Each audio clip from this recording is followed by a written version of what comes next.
biosphere is best described as the biosphere is best described as the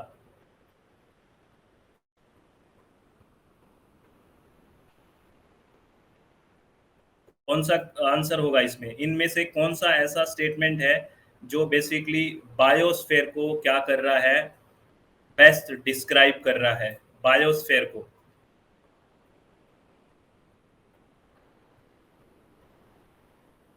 बहुत कम right answer है, श्रुति ma'am का है और एक मैम और ने किया था। दिस इज, यही मुझे पता था आप गलती करोगे। बायोस्फेयर ए नैरो जोन, याद रखना, इन narrow zone where land, water and air interact to sustain life. This is called biosphere, not a region in troposphere. याद रखना, in narrow zone where land, water and air interact to sustain life, this is called biosphere. मैं आपको इसका diagram दिखाऊंगा तो आपको समझ आएगा। जैसे ये लिथोस्फेयर है, देखिए, ये हाइड्रोस्फेयर है, ये एटमोस्फेयर है, ठीक है ना, ये एटमोस्फेयर है और ये इंटरेक्ट कर रहे हैं ये वाला एरिया, ये वाला एरिया, तो दिस इज बायोस्फेयर। तो ये नैरो जोन है बेसिकली, ये है बायोस्फेयर जहाँ पे ये इंटरेक्ट कर रहा है। तो the biosphere refer to narrow zone of earth where land यानी कि लिथोस्फेयर, वाटर यानी कि हाइड्रोस्फेयर एंड एयर यानी कि atmosphere interact to sustain and support life. याद रखना, और it is the part of the earth where living organism exist and essential for the survival of all life forms. The biosphere include both living यानी कि biotic and non-living यानी कि abiotic element, but it is not dominated by non-living factor. तो अब देखो कितना simple question था और मिस्टेक हो गई ना। अरे बताओ, कितना सिंपल क्वेश्चन था और मिस्टेक हो गई ना, हो जाती है ना। देखो, नॉर्मल सा क्वेश्चन था बायोस्फीयर और हो गई। तो इस तरह से क्वेश्चन प्रैक्टिस बहुत ज़्यादा जरूरी है, बहुत ही ज़्यादा जरूरी है, ठीक है।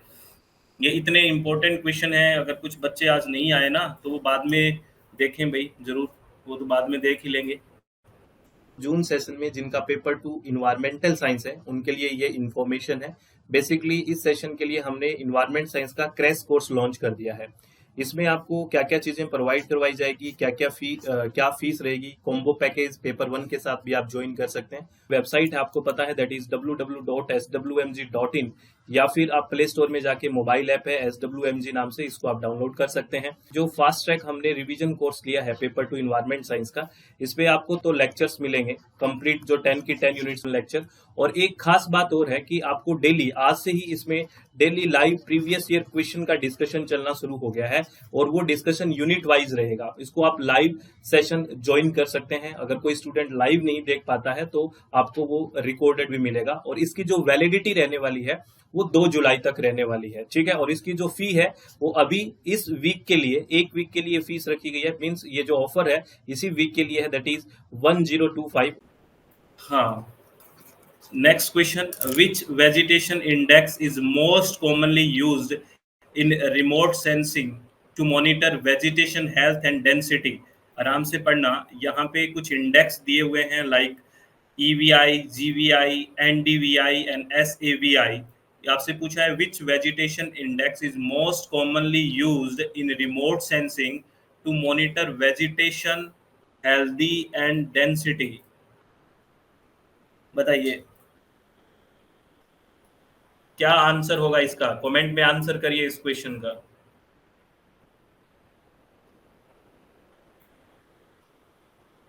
Shagun Gupta ma'am, Shruti ma'am, very good. This will be NDVI, means this will be normalized difference vegetation index. याद रखना, अगर हमें देखना है कि ये रिमोट सेंसिंग में हम यूज करते हैं कि या सेंस करते हैं कि वेजिटेशन हेल्दी कहाँ है और कहाँ उसकी डेंसिटी अच्छी है, तो हम कौन सा इंडेक्स फॉलो करेंगे? We will follow the normalized difference vegetation index, that will be NDVI, ठीक है। और इसको थोड़ा हम डिस्क्राइब कर लेते हैं चारों को, क्या क्या है। एनडीवीआई यानी कि नॉर्मलाइज्ड डिफरेंस वेजिटेशन इंडेक्स, इसको कैसे निकालते हैं, क्या फॉर्मूला है, इसको भी ध्यान से समझना है। NDVI is the most widely used vegetation index for remote sensing application related to vegetation health and density monitoring. NDVI uses the principle that healthy vegetation absorb red light। देखना, ये बात देखना, एनडीवीआई कौन सा प्रिंसिपल यूज करता है? NDVI uses the principle that healthy vegetation absorb red light and reflect a significant portion of near infrared light. इस application या ये प्रिंसिपल बेसिकली है जिसपे काम करता है एनडीवीआई। By comparing the reflectance in these two bands, a measure of vegetation greenness or health can be derived. It measures the difference between near infrared, ठीक है, यानी कि which vegetation strongly reflect and red light which vegetation absorb।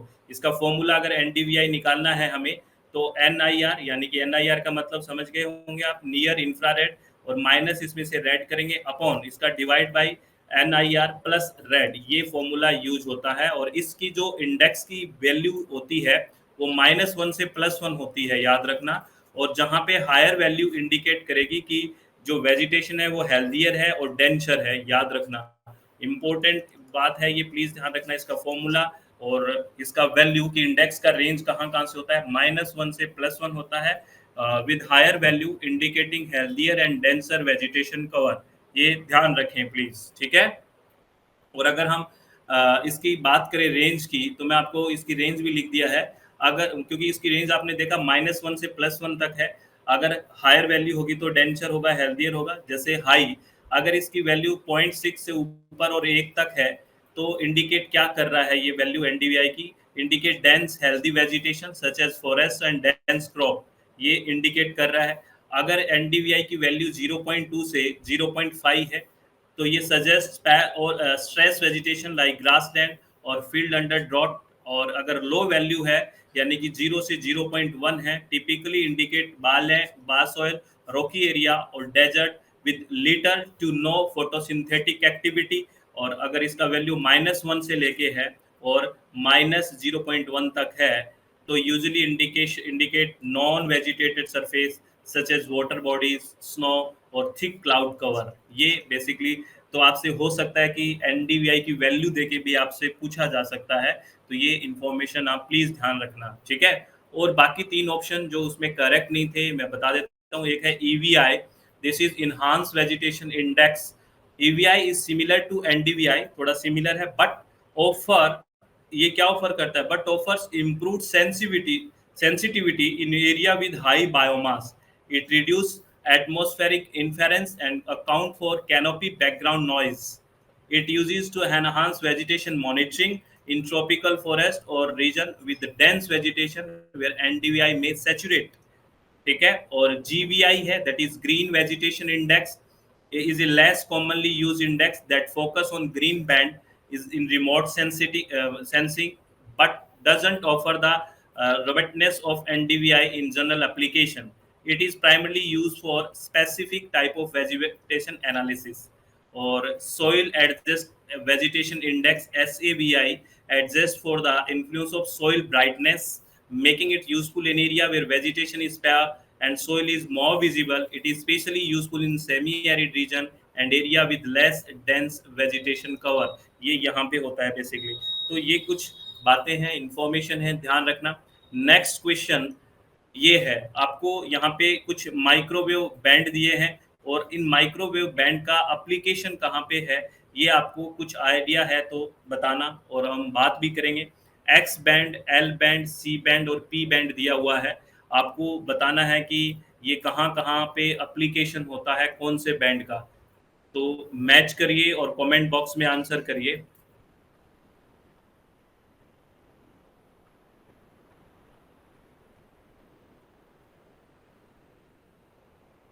किसी को पता है भाई? किसी को पता है कि नहीं पता है? किसी को पता है कि नहीं? यस और नो तो बोलो, कुछ तो कहो।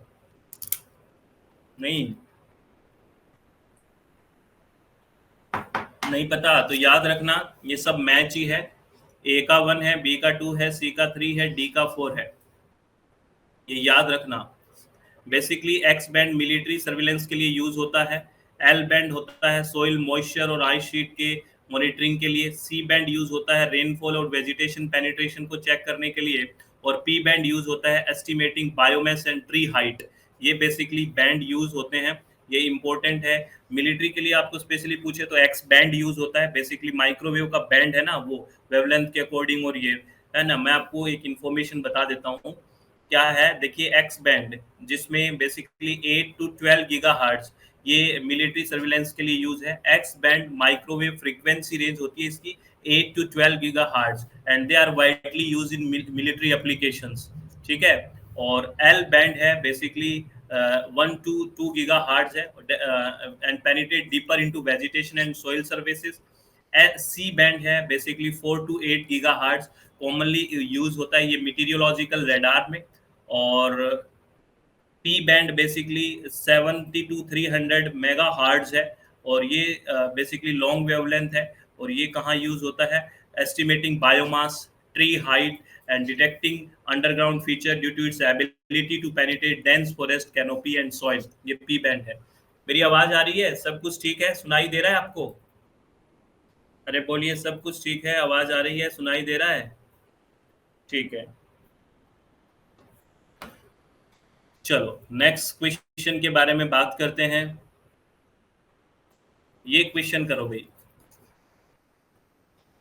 क्वेश्चन है every hour the number of bacteria in a sample double.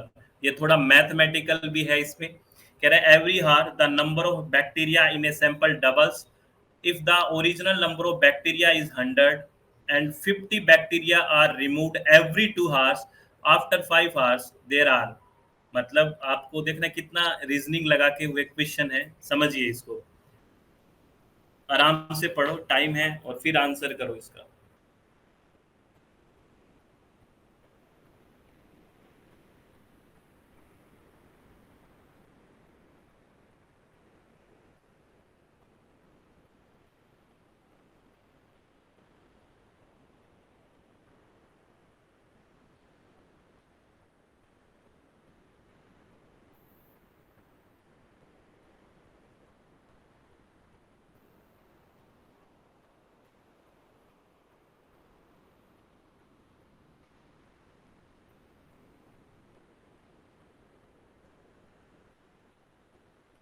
आया है इसका आंसर?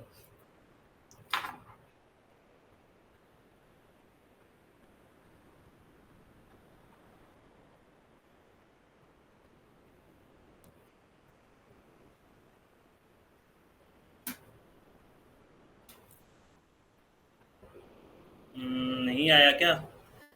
इसका राइट आंसर अभी तक आया नहीं है, आया नहीं है, आया नहीं है। चलो इसका राइट आंसर मैं बता देता हूँ। इसका राइट आंसर है, ये रीजनिंग में फेल हो गए आप, 2700। प्रफुल्ल कुमार जी ने राइट आंसर दिया है, 2700 बैक्टीरिया होंगे 5 घंटे बाद। देखिए आपको क्या कह रहा है ये समझिए, कह रहा है कि every hour the number of bacteria in sample doubled, हर घंटे में डबल हो रहे हैं, है ना। और बात एक और है, और लेकिन देखा है कि 50 बैक्टीरिया है वो हम 2 हार में रिमूव करते हैं। पहले तो बात कर रहा है कि हर घंटे में डबल हो रहे हैं, समझिए कोई बैक्टीरिया है हमारे पास, शुरुआत में 100 बैक्टीरिया है, वो हर घंटे में डबल हो रहे हैं, लेकिन हर 2 घंटे में उसमें से 50 बैक्टीरिया निकाल लेते हैं। तो आपसे पूछा है आफ्टर 5 हार्स कितने बैक्टीरिया होंगे। तो आप समझिए मेरे पास 100 बैक्टीरिया है, क्वेश्चन में दिया हुआ है। और पहले हार में अगर पहला घंटा है, ये देखिए फर्स्ट हार मैं अगर पहले हार में बात करूं तो मेरे पास कितना बैक्टीरिया हो जाएगा, 200 हो जाएगा, क्योंकि इसमें लिखा हुआ है देखिए कि number of bacteria in sample double, every हार में डबल हो रहा है, और मुझे 5 घंटे में बताना है, लेकिन मुझे हर 2 घंटे बाद 50 मेरे को बैक्टीरिया रिमूव भी करने हैं। तो पहले घंटे में तो मुझे रिमूव नहीं करना, लेकिन पहले घंटे में मेरे पास डबल हो गए। दूसरे घंटे में ये दूसरा हार हो गया, ये दूसरे हार में मेरे पास 200 का 400 हो गया। लेकिन यहाँ पे क्या होगा देखिए, 50 बैक्टीरिया रिमूव करने हैं, क्योंकि ये कह रहा है एवरी 2 हार्स में, तो यहाँ पे मैं 50 रिमूव कर दूंगा, तो यहाँ पे मेरे पास कितने बच गए, 350 बच गए। कितने बच गए मेरे पास, 350 बैक्टीरिया बच गए। और ये कितने घंटे बाद है मेरे पास 750 बैक्टीरिया, 350, 350 कितने घंटे बाद है ये मेरे पास, अरे बताइए कितने हार्स के बाद 350 है, अरे बोलो 2 हार्स के बाद। अब मैं क्या करूंगा, अब मैं 3 हार्स में यानी कि नेक्स्ट 1 हार में फिर ये डबल हो जाएंगे, ये 3 हार में करिए, क्योंकि टोटल 5 हार तक पूछना है। 350 का मुझे कितना हो गया 3 हार्स में, यानी कि 1 घंटे में डबल हो रहा है, तो तीसरे घंटे में ये 350 का मेरे पास हो जाएगा 700। कितना हो जाएगा? अरे बोलिए 700। लेकिन अभी निकलेंगे नहीं, निकलेंगे तो किसमें, जब 2 घंटे हो जाएंगे। अभी तो क्या हुआ है, 1 ही घंटा हुआ है, तीसरा घंटा, क्योंकि पहले 2 घंटे यानी कि 4 घंटे बाद निकलेगा ना, हर 2 घंटे बाद निकलता है। तो यहाँ पे ये चौथा हार हो गया, है ना, चौथा हार हो गया। और यहाँ पे बैक्टीरिया मेरे पास हो गए 1400, है ना, 1400। और 1400 में मतलब अब यहाँ पे मेरे को 50 रिमूव करने हैं, क्योंकि एवरी 2 हार्स में, पहले 2 हार में मैंने रिमूव कर दिया, नेक्स्ट 2 हार में भी 50 रिमूव करिए। तो अब मेरे पास कितने बच गए, है ना, ये 1350 बच गए, 1350 बच गए। अब 1350 और मेरे पास 5 घंटे में अभी पता करना है। और ये 1350 कितने घंटे में आया है मेरे पास, 1350 कितने घंटे में आया है, 1350 कितने घंटे में आया है ये बताइए।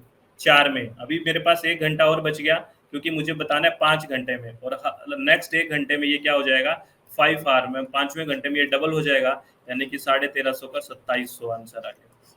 क्या आ गया, 2700 इज आंसर। तो राइट आंसर हो गया सेकंड। ठीक है,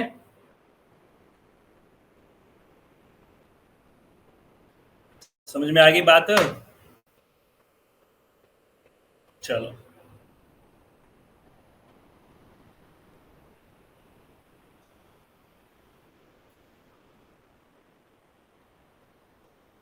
नेक्स्ट क्वेश्चन। क्वेश्चन है which wavelength is most useful for imaging during cloud covered condition. अगर क्लाउड से कवर्ड कंडीशन है ना, और आपको बेसिकली इमेजिंग करनी है, तो कौन सी वेवलेंथ है वो बेस्ट रहेगी। Which wavelength is most useful for imaging during cloud covered condition, बताइए, कमेंट करिए आंसर।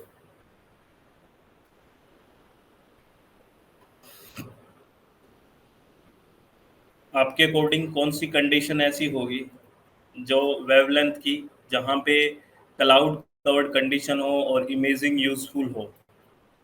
याद रखना यहाँ पे सबसे ज़्यादा जो यूजफुल रहेगा वो 4 सेंटीमीटर तक रहेगा, 4 सेंटीमीटर, हाई वाली 4 सेंटीमीटर, प्लीज़ ध्यान रखना 4 सेंटीमीटर। ये बाकी एब्जॉर्ब हो जाएगी, ठीक है ना, लेकिन ये एब्जॉर्ब नहीं होगी। बेसिकली ये आराम से क्लाउड कवर कंडीशन में भी इमेजिंग कर सकता है। 4 सेंटीमीटर याद रखना, याद रखोगे क्या,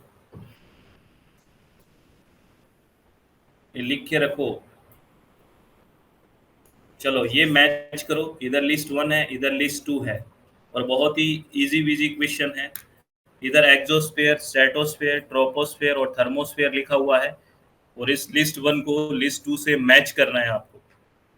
तो करिए, क्या किसके साथ मैच करोगे, ऑप्शंस आपकी स्क्रीन पे है, करिए मैच।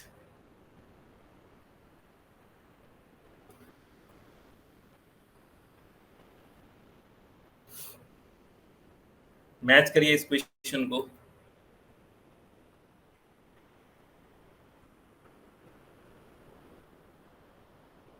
क्या आंसर होगा इस क्वेश्चन का?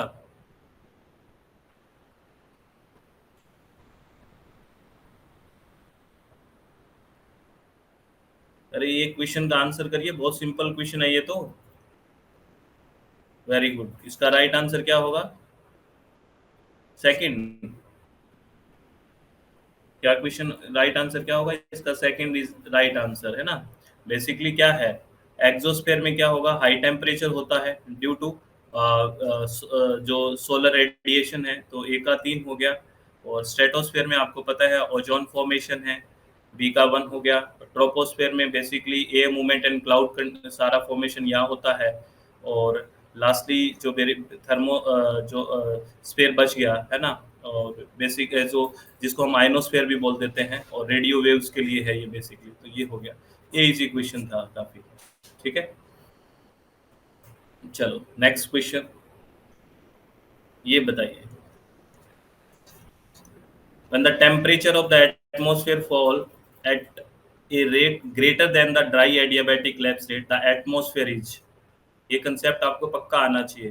कह रहे when the temperature of the atmosphere falls at the rate greater than the dry adiabatic lapse rate, the atmosphere is stable, highly stable, unstable, conditionally unstable। क्या होगा बताइए।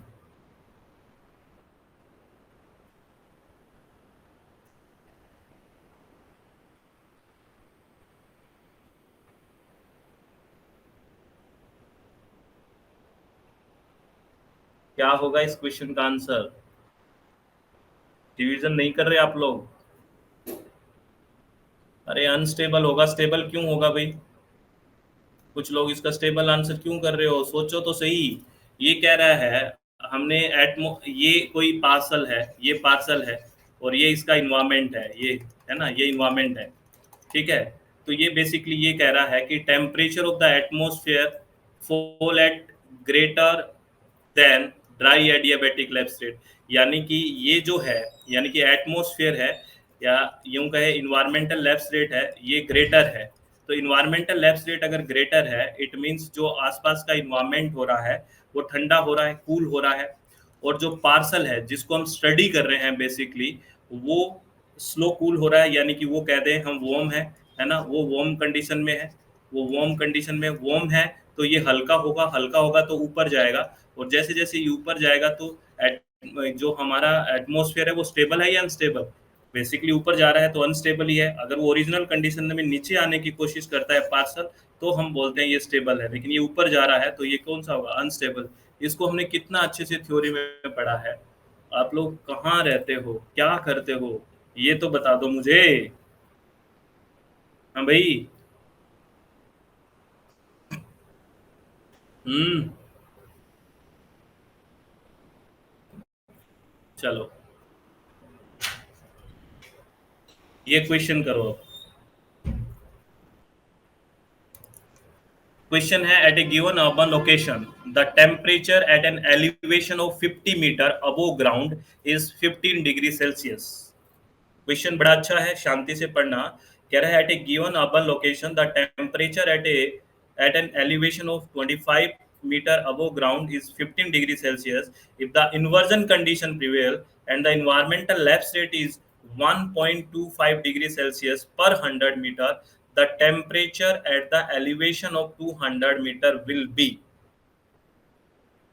आपको 25 मीटर ग्राउंड लेवल से ऊपर का टेम्परेचर दिया हुआ है, that is 15 degree Celsius.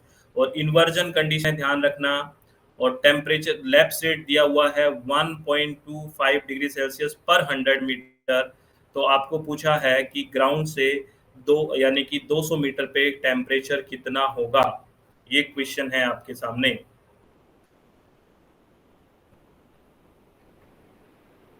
You have 30 second.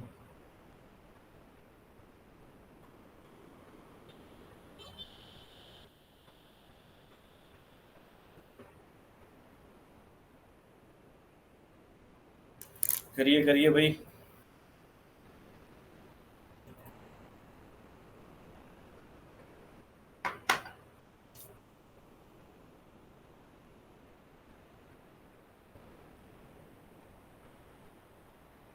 Last 10 seconds और है, अगर आप कर रहे हैं क्वेश्चन को तो लास्ट 10 सेकेंड और है। पहले मैं आंसर बताता हूँ आपको, फिर इस क्वेश्चन को सॉल्व करते हैं। अभी तक कोई आंसर नहीं आया है। अच्छा, आ गया। तो किसी ने भी राइट आंसर नहीं किया है। इसका राइट आंसर डी है। क्या है? डी। रिमसा जी सी तो बिल्कुल नहीं हो सकता। इसका राइट आंसर डी है। क्यों है इसको डिस्कस करते हैं, आराम से सुनना, ठीक है। पहली बात तो आपको आपको क्या है, ये हम एक बात करते हैं, ये अपना ग्राउंड लेवल है, ये मान लेते हैं अपना ग्राउंड लेवल है। और इसकी 25 मीटर हाइट पे यहाँ पे आपको टेम्परेचर दिया हुआ है। ये 25 मीटर हाइट है, ठीक है, यूँ मान लेते हैं। और इस पे आपको टेम्परेचर दिया हुआ है 15 डिग्री सेल्सियस। ये 15 डिग्री सेल्सियस टेम्परेचर दिया हुआ है, ठीक है। और आपको बताना है कि यहाँ 200 डिग्री पे कितना होगा, सॉरी 200 मीटर पे कितना होगा, आपको ये बताना है, ठीक है ना। तो अब बेसिकली आप एक चीज़ तो देखिए, वैसे नॉर्मल कंडीशन में तो ये होता है कि जब हम ऊपर जाते हैं, एक हाइट पे जाएंगे, ऊपर जाएंगे, तो टेम्परेचर क्या होता है, कम होता है या ज़्यादा होता है? क्या होता है? जब एक लैप्स रेट क्या होता है बेसिकली, जब आप ऊपर जाते हैं तो टेम्परेचर कम होता है या ज़्यादा? बोलिए। नॉर्मली क्या होता है? कम होता है। लेकिन यहाँ पे क्या दिया हुआ है, यहाँ पे इन्वर्जन कंडीशन दी हुई है। अगर इन्वर्जन कंडीशन दी हुई है, इट मीन्स अब टेम्परेचर हाइट के साथ क्या होगा, कम होगा या ज़्यादा होगा? यहाँ पे इंक्रीज होगा। क्या होगा? इंक्रीज होगा। तो इसीलिए टेम्परेचर 15 से तो ज़्यादा आएगा, 15 से तो ज़्यादा आना है, ये तो 100% हो गया। और 15 से ज़्यादा हमारे पास दो ऑप्शन है, एक तो 17.5 है, एक 17.18 है। ठीक है, ये है। तो अब बेसिकली अगर आपने 17.5 किया, आपने सीधा सीधा कर दिया कि आपने तो 100 है, 200 पे ढाई बढ़ गया और 15 में ढाई जोड़ दिया, 17.5 हो गया। ये कंडीशन तब होती जब आपको ग्राउंड लेवल का टेम्परेचर देता, वो ग्राउंड लेवल से 200 मीटर नाप दिया आपने, आपको दिया हुआ है 25 मीटर की हाइट का टेम्परेचर, नॉट ग्राउंड लेवल। जो आप बात कर रहे हो ना 17.5 वाली बात, अगर वो टेम्परेचर ग्राउंड लेवल का दिया होता 15 डिग्री सेल्सियस, तो ग्राउंड लेवल से 200 मीटर मेजर करते ना, है ना? मेरी साउंड ठीक आ रही है क्या? मेरी वॉइस ठीक आ रही है क्या? प्लीज बताना, मेरी वॉइस ठीक आ रही है क्या? ठीक है, ठीक है। आप अजय कुमार जी नेट चेक करिए, आपका कनेक्शन मेरी तरफ से ठीक है, क्योंकि सारे स्टूडेंट्स ठीक सुन पा रहे हैं। अगर मेरी तरफ प्रॉब्लम होती तो कोई भी स्टूडेंट ठीक से नहीं सुन पाता। चलो, तो बेसिकली क्या है, यहाँ पे अगर ग्राउंड लेवल पे अगर टेम्परेचर दिया हुआ होता ना 15 डिग्री सेल्सियस, तो आप 200 मीटर पे कह सकते थे। मेरी बात समझे आप? इस बात को समझे मैं क्या कह रहा हूँ? अगर वो ग्राउंड लेवल पे टेम्परेचर दिया हुआ होता कि 15 डिग्री सेल्सियस है, तब आप 200 मीटर पे कह देते। लेकिन ये टेम्परेचर आपको 25, बेसिकली 25 का दिया हुआ है, 25 मीटर पे दिया हुआ है। तो ऊपर की हाइट कितनी बच गई? 175 बच गई ना। तो अब ये 175 पे देखना है कितना बढ़ेगा, आपको 200 पे नहीं, क्योंकि 25 पे तो दे ही रखा है। अब नेक्स्ट 175 का देखना है, ठीक है, क्योंकि एग्जैक्ट 200 पे करना है, 25 तक का तो पता ही है आपको। अब 175 जो बेसिकली मीटर है, वहां कितना इंक्रीज होगा? तो 100 पे कितना इंक्रीज हो रहा है आपको पता है? 100 पे कितना इंक्रीज हो रहा है हमारे पास? 1.25 हो रहा है। 100 पे 1.25 हो रहा है, तो एक पे कितना होगा? 1.25 बटा 100, और अपने पास है 175, क्योंकि 25 तक का तो हमें पता है ये टेम्परेचर इंक्रीज होगा।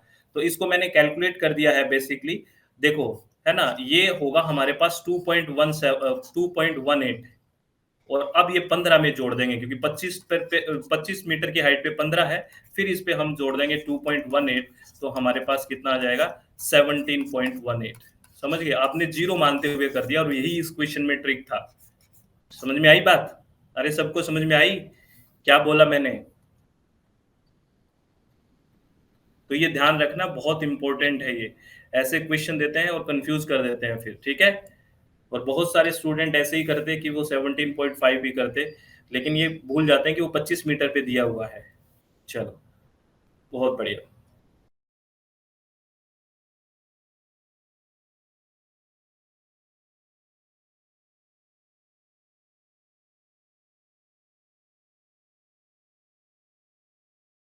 तो ये बहुत इंपॉर्टेंट इन्फॉर्मेशन थी, ये सारों को संभाल के रखना है। जो चीज़ आपको नहीं लगी हो, उसको आप नोट डाउन करके रखें, और वेरी वेरी इंपॉर्टेंट लेक्चर है, ऐसे ही हम पढ़ते रहेंगे।